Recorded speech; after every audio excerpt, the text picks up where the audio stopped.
Спорт работе не помеха. Более 2000 работников «Алроса» собрались на юбилейной 10-й спартакиаде трудовых коллективов. Соревновались 4 месяца, и по традиции лучшие спортсмены из Мирного, Айхала, Удачного и Ленска встретятся в финале. Подробности в сюжете Марфы Яковлевой.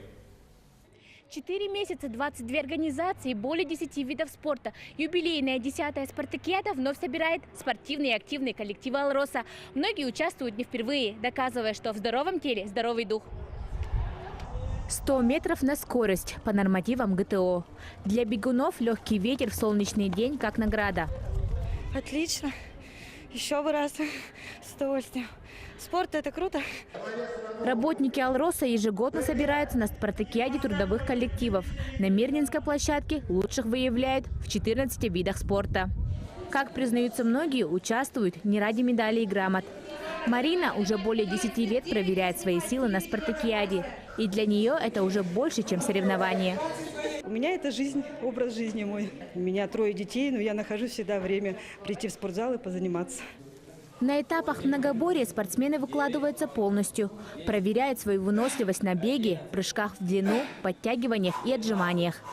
В этом году участники спартакиады сдали часть нормативов физкультурно-спортивного комплекса ГТО.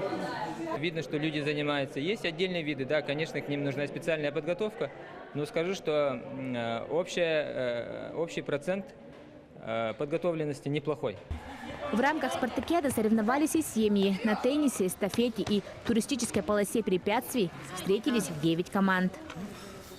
Один из зрелищных этапов – перетягивание каната.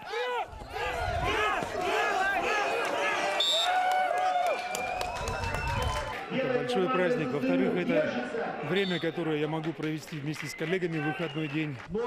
Соревнования не заканчиваются. Впереди у спортсменов финал, где встретятся представители Айхала, Удачного, Ленска и Мирного. Там определят сильнейших спортсменов алмазной компании. Марфа Яковлева, Илья Засухин, Антон Каханский, телеканал «Алмазный край».